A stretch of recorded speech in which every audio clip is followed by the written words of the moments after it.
Coucou, j'espère que tu vas bien. Dernièrement, je suis passée de mon journal d'automne à mon journal d'hiver. Tu vois clairement qu'il y en a un qui est un peu plus usé que l'autre. En fait, moi, j'utilise des journaux qui sont des Leuchtturm 1917, c'est la marque. Et ça dure 3 mois à chaque fois. Un journal pour moi égale 3 mois parce que genre je mets tout dedans. J'ai pas un journal pour le tarot, un journal intime, un journal planeur, etc. Tout est au même endroit pour moi.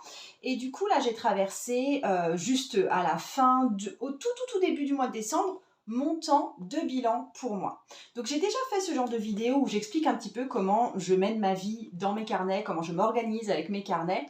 Donc je pense que tu en trouveras d'autres sur cette chaîne si c'est ce qui t'intéresse. Je sais que vous aimez bien que je vous fasse un petit point sur ces moments de transition. Et ça me permet aussi de vous raconter un petit peu ma vie par la même occasion. Donc là, je vais prendre les deux carnets automne-hiver et je vais te dire ce qui a vraiment changé et évolué chez moi en une seule saison. L'intérêt pour moi de faire ce point bilan, tu verras que c'est aussi un point bilan astrologique, je le fais par rapport aux maisons astrologiques.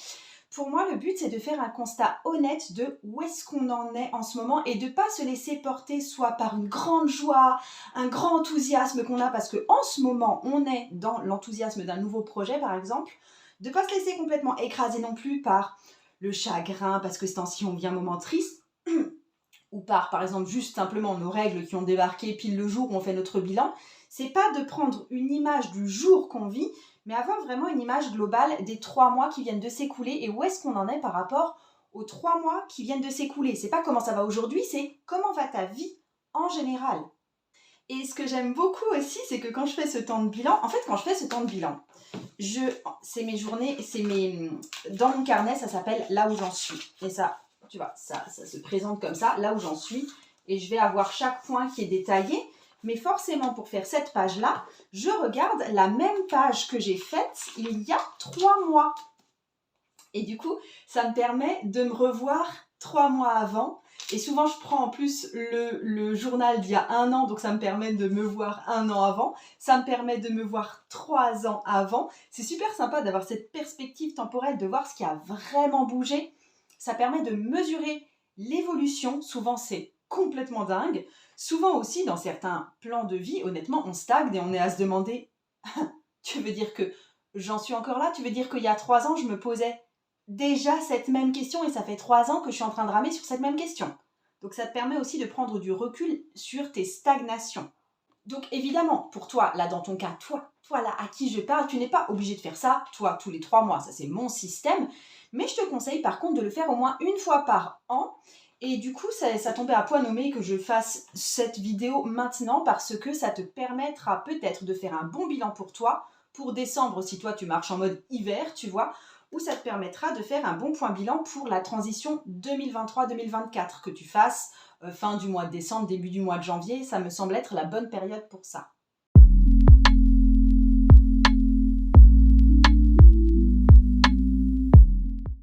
J'en profite pour te dire 2 trucs qui vont plus concerner mon actualité à moi. Déjà, tu le sais peut-être, mon compte Instagram a été piraté. Ça ne figurera pas dans mon bilan parce que mon bilan, je crois que j'ai fait le 3 ou le 4 décembre. Et le piratage est arrivé le 4 ou le 5 décembre, donc juste dans la foulée. Donc ça a commencé mon hiver, donc compte de plus de 15 000 abonnés. Et tout d'un coup, c'est plus à moi. Maintenant, ça appartient à quelqu'un d'autre qui veut arnaquer mes propres abonnés. Donc j'étais en mode voilà. Et ma réaction, c'était juste, ok, zen, j'ai pas tout perdu, vous êtes toujours là sur YouTube, j'ai toujours toute ma liste aussi de mails, tu sais, des gens qui ont été clients chez moi, etc. Donc je veux dire, c'est pas comme si tout d'un coup, plus de communauté du tout, j'avais plus de compte Instagram. Et du coup, j'ai décidé de recréer un compte Instagram complètement à neuf. Je te mets en dessous de la vidéo mon adresse de mon nouveau compte non piraté Instagram, c'est moi qui en suis propriétaire. Et en fait, c'est comme si ça me rebootait, tu vois, le compte Instagram. Alors effectivement, du coup, c'est descendu à 0. Mais en 3 jours, c'est monté tout de suite à 1000 abonnés. Donc il y avait cet élan de gratitude qui m'a envahi en mode punaise, les gens sont là, ma communauté est là et me soutient. Et si tu fais partie de ceux qui m'ont rejoint très très vite, mais je t'envoie tout mon amour et tous mes merci parce que vraiment ça m'a fait chaud au cœur, ça m'a fait du bien.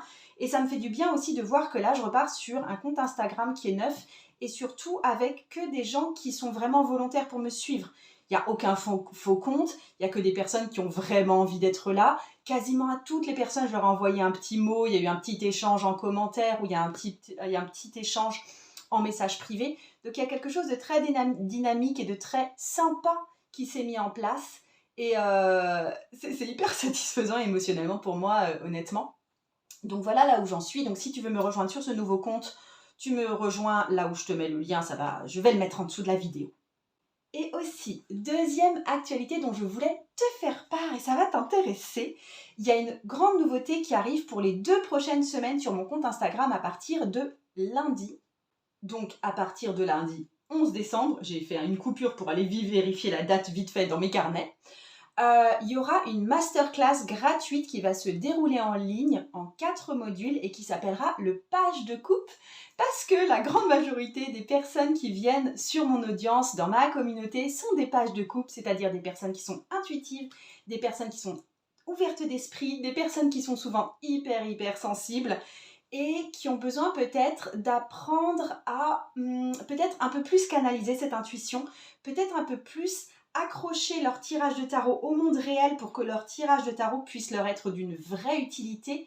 Et donc, cette masterclass, le page de coupe, sera une masterclass pour t'apprendre à ancrer tes tirages dans le monde concret et pour que tes tirages de tarot puissent vraiment avoir cet effet levier de changer ta vie, de transformer ta vie, d'être un vecteur de transformation personnelle, ce qu'il n'est peut-être pas à l'heure actuelle. Peut-être que tes tirages de tarot, pour l'instant, restent juste des tirages de tarot, c'est-à-dire cantonnés à l'espace tarot de ta vie et qu'il n'y a pas de porosité entre ta vie et tes instants de spiritualité investis dans le tarot. Donc j'avais envie de t'annoncer ça en avant-première parce que la vidéo paraît dimanche et puis l'effet page de coupe commence sur Instagram et puis sur mon espace Podia, donc mon espace de formation à partir de lundi. Donc là aussi, je te mets en avant-première pour toi le lien pour que tu puisses t'inscrire de façon gratuite sous la vidéo. Et donc j'annonce ça de façon officielle lundi, mardi, à ma liste mail, etc. En fait, j'avais envie d'offrir cette masterclass gratuite parce que j'avais envie d'adresser ce problème qui était quand même récurrent dans mon audience et j'avais envie de marquer le coup à la fin de l'année. Et en fait, je me suis rendu compte que ça avait un double effet par rapport à mon compte Instagram que j'ai perdu, que j'ai dû recréer. C'est que ça va me permettre de créer un mouvement double sur Instagram parce que ça va avoir lieu beaucoup sur Instagram. Ça va permettre de recréer le mouvement sur Instagram, un mouvement que j'avais forcément un peu perdu parce que tout d'un coup, je n'ai plus 15 000 abonnés. Donc, ça va me permettre de recréer de l'audience, de recréer du mouvement, de recréer des lives. Donc, ça va me servir très concrètement. Et merci d'avance de participer à ça. Et ça va me permettre aussi de vous remercier parce que vous avez été très soutenants, très présents. Et je suis heureuse d'avoir une façon de vous remercier, de vous redonner de la valeur là-dessus. Donc, ça va être mon cadeau de Noël pour vous. C'est ma façon de dire merci. Bon. On passe au bilan astrologique. Attends, je vais prendre mes 2 carnets devant moi pour te raconter tout ça.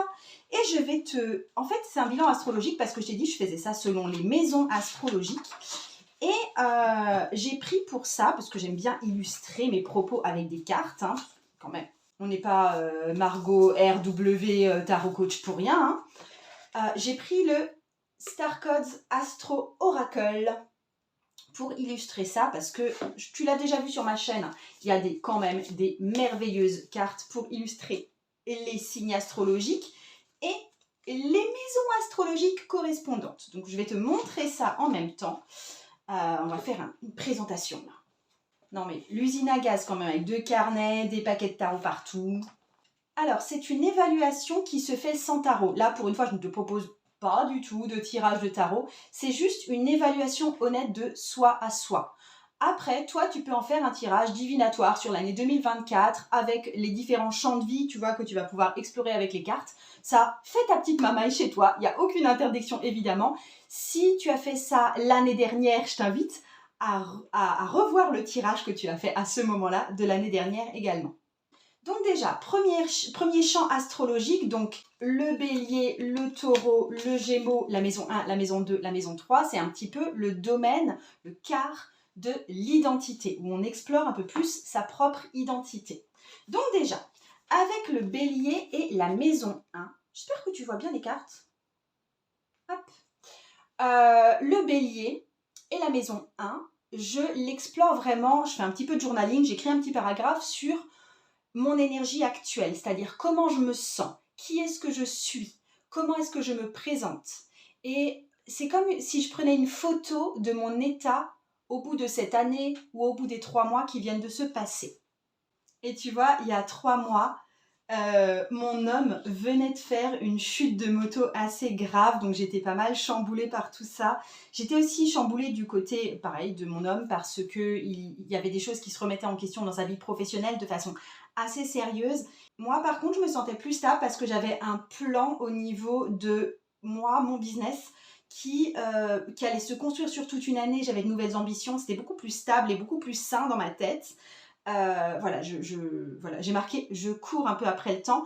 Et là où j'en suis, là, 3 mois plus tard, après être dans ce passage un petit peu éprouvant, il y avait tout qui était chamboulé, tout qui se remettait à zéro, mon homme qui venait de chuter, j'ai dit que je me sentais effrayée et enthousiaste à la fois parce que honnêtement, on a des projets qui sont en train de se construire, c'est en train de se décanter pour mon homme. Enfin, on est vraiment en train de lancer plein de trucs et il y a vraiment un truc du style, ok, il faut avoir les tripes de le faire et il faut avoir confiance de le faire. C'est pour ça que j'ai dit effrayée et enthousiaste à la fois et j'ai bien sûr expliqué les pourquoi du comment. Je te raconterai ici pas absolument toute ma vie parce que j'ai aucun souci pour raconter ma vie, j'ai aucun souci pour raconter ma vie d'entrepreneur notamment, mais après ce qui va plus toucher à mes enfants, à mon couple, à mes amis, etc., ça les regarde aussi eux, donc là-dessus je laisserai du silence. Le deuxième champ à explorer, c'est le champ du taureau et de la maison 2. D'accord? Donc taureau et maison 2, on est sur un bilan financier et un bilan éventuellement de nos possessions si c'est important. En gros, c'est qu'est-ce que j'ai accumulé pendant cette année? Qu'est-ce que j'ai gagné pendant cette année? Comment est-ce que je me sens financièrement? Comment est-ce que je me sens vis-à-vis de ma maison? Comment est-ce que je me sens vis-à-vis de mes investissements? Comment est-ce que je me sens vis-à-vis de mes dettes? C'est vraiment où est-ce que j'en suis financièrement et matériellement. Et moi, là, c'est vraiment, je donne mes résultats du trimestre de l'année précédente. Je dis où est-ce que j'ai atteint des objectifs, où est-ce que j'ai pas atteint des objectifs. Effectivement, je dis si j'ai des projets au niveau financier, c'est là que je le pose. Et il y a donc 3 mois, et ben, j'ai marqué aussi, par exemple, j'ai acheté ma toute première voiture avec mon entreprise. Je m'étais acheté une Fiat 500. Ensuite, le champ suivant, c'est celui du Gémeaux et de la maison 3. D'accord? Ici, on est vraiment sur le champ pour moi, là où ce que j'explore, ce que j'écris, c'est les formations que j'ai pu prendre, les lectures importantes que j'ai pu faire, ce qui m'a marqué au point de vue intellect et apprentissage, ce que j'ai étudié, soit pendant cette année, soit pendant les 3 mois, ce que j'ai appris de façon intentionnelle pendant cette année ou pendant ces 3 mois, si j'ai eu des nouveaux mentors, je le marque aussi à cet endroit.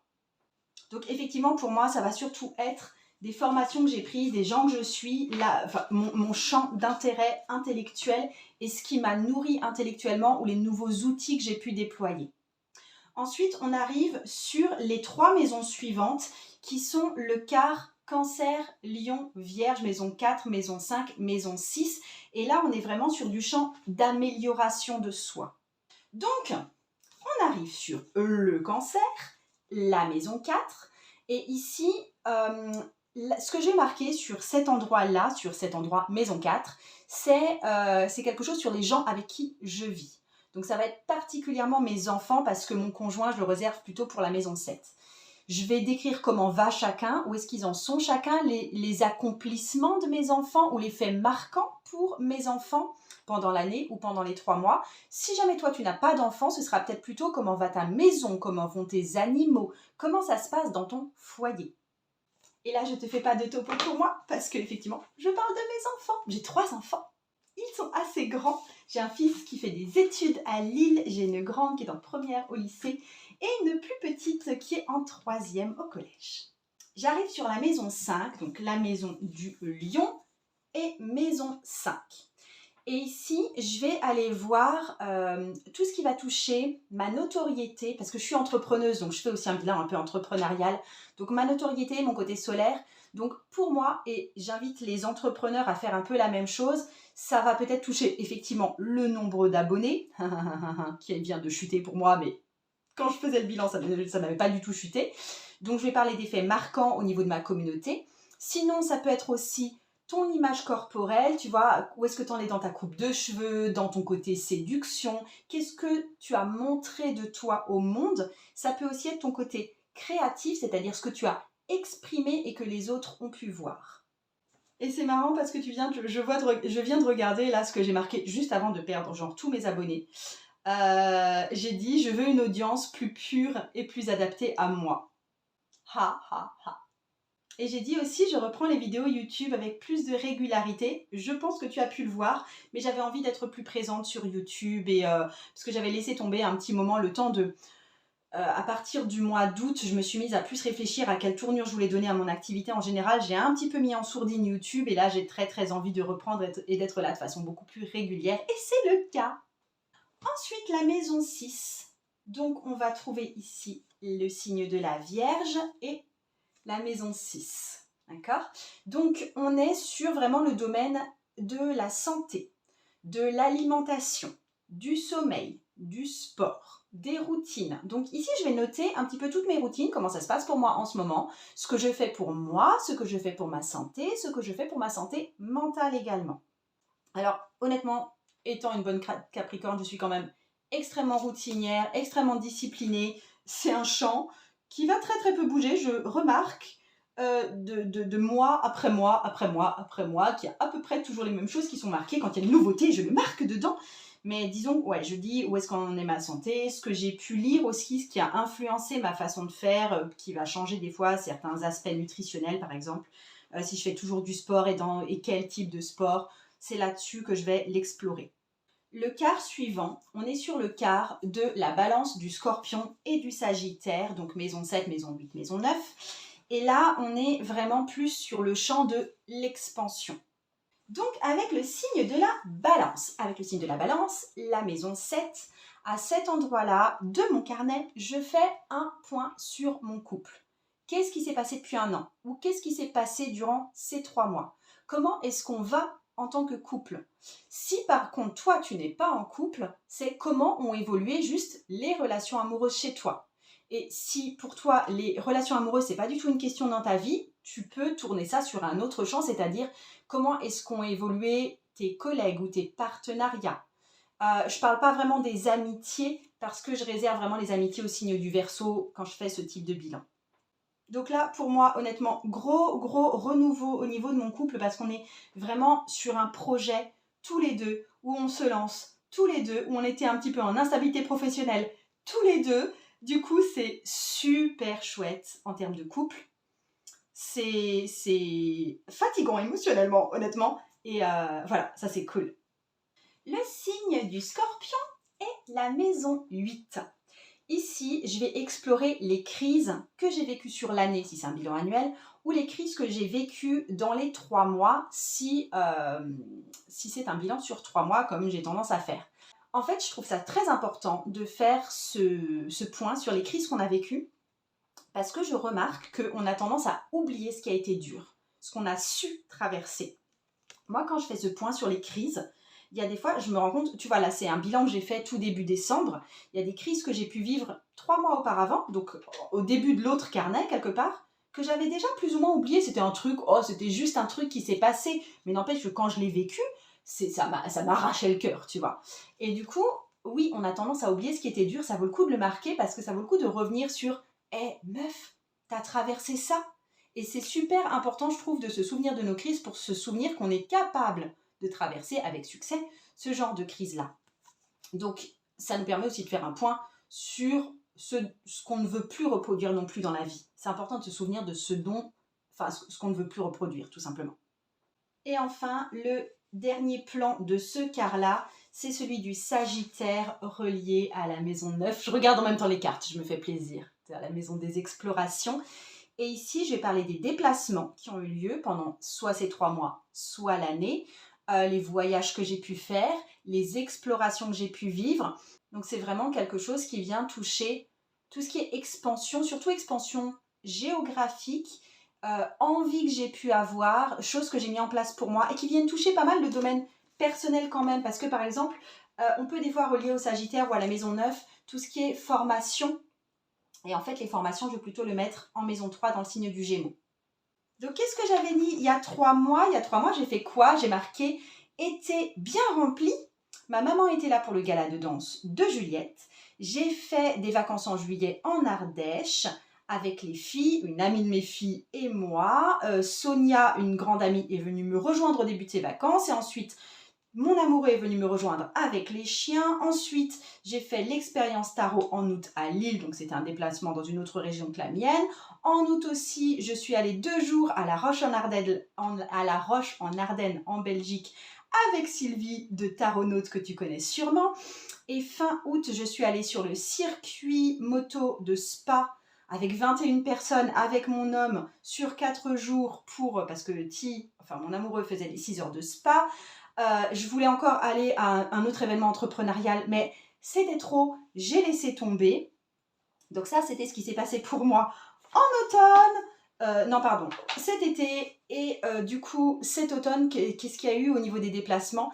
J'ai la volonté de ralentir le rythme des déplacements. Je m'épuise. C'est vrai que c'était épuisant. Et du coup, en septembre, je suis allée en Alsace, parce que j'ai de la famille en Alsace, pour voir ma sœur. J'avais juste emmené Juliette, donc ma plus jeune fille. Je suis allée avec mon amoureux sur les circuits de Alès dans les Cévennes, parce qu'il avait une course là-bas.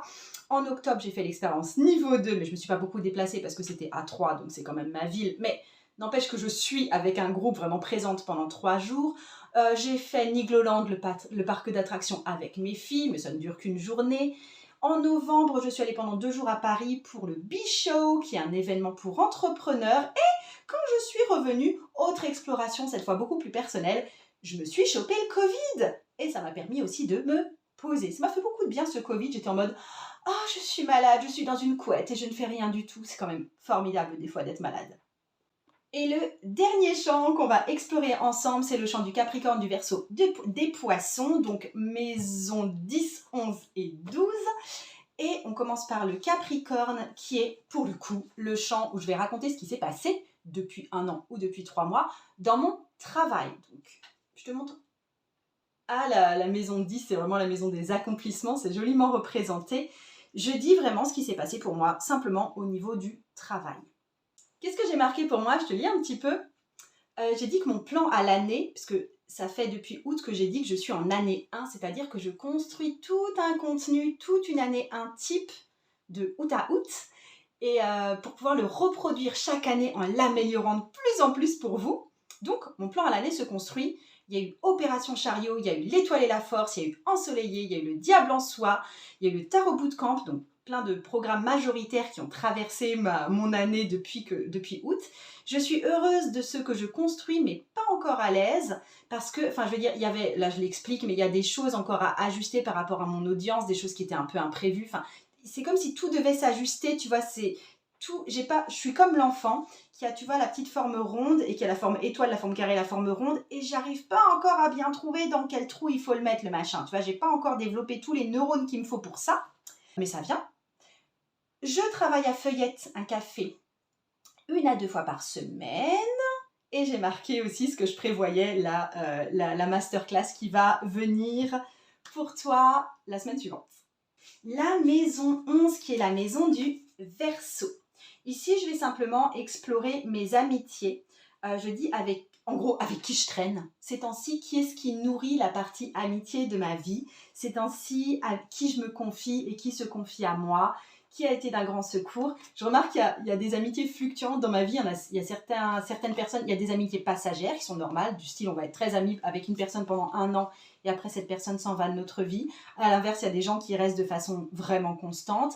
Et il y a aussi des personnes qui sont là de façon saisonnière, c'est-à-dire pendant 2-3 mois, on est à fond avec cette personne. Ensuite, c'est comme si elle se retirait et puis après elle revient et puis après elle se retire. Et j'aime bien remarquer ces rythmes-là en le notant en gros avec qui je traîne, quoi. Sachant qu'un de mes repères fixes, c'est une femme que tu connais sans doute, qui est Esta, qui est ma photographe sur l'expérience tarot. Et j'arrive enfin sur la dernière maison à explorer, qui est la maison des Poissons et la maison 12, qui est la maison spirituelle. Donc ici, je vais parler des nouveaux jeux de tarot que j'ai acquis ou des autres matériels spirituels que j'ai acquis également, les nouvelles façons de faire que j'ai explorées ou que j'ai mis en place pour moi au niveau de mes rituels et au niveau de ma vie spirituelle ou au niveau de ma vie artistique aussi. L'idée ici, si tu peux te poser une question, c'est sur cette année ou sur ces 3 mois, tu t'es laissé traverser par quoi? Tu t'es laissé inspirer par quoi? Et voilà pour ce bilan annuel ou trimestriel selon ta façon à toi de pratiquer. Et tu vois, moi, une fois que j'ai fait ça, ça me permet de façon beaucoup plus fine de poser mes intentions pour les 3 mois à venir ou pour l'année à venir, parce que ça me donne un socle solide en mode, ok, moi, maintenant, j'en suis là, j'ai fait ça, il s'est passé ça dans ma vie, qu'est-ce que je veux pour la suite? C'est beaucoup plus facile d'élaborer la suite quand on sait déjà vraiment précisément de où on part, ce qui s'est bien passé, ce qui s'est mal passé, etc. Donc, si tu dois te projeter sur l'année à venir ou les 3 mois à venir, honnêtement, le petit conseil que j'ai au passage, c'est fixe-toi 1 ou 2 grands projets ou intentions, pas plus, quand c'est pour du 3 mois ou 1 an. J'espère en tout cas que ça t'a servi. Je suis curieuse d'ailleurs de voir si tu as fait des choses selon ce que j'indique, que tu me le repartages, c'est vraiment toujours un plaisir. Je te mets les liens en dessous, le lien vers le jeu, le Star Code Astro Oracle, je te mets le lien vers mon nouveau compte Instagram, je te mets le lien vers la masterclass gratuite, le page de coupe, donc mes propositions, etc. Et n'oublie pas, le tarot peut changer ta vie. Je te dis à très très bientôt. Ciao.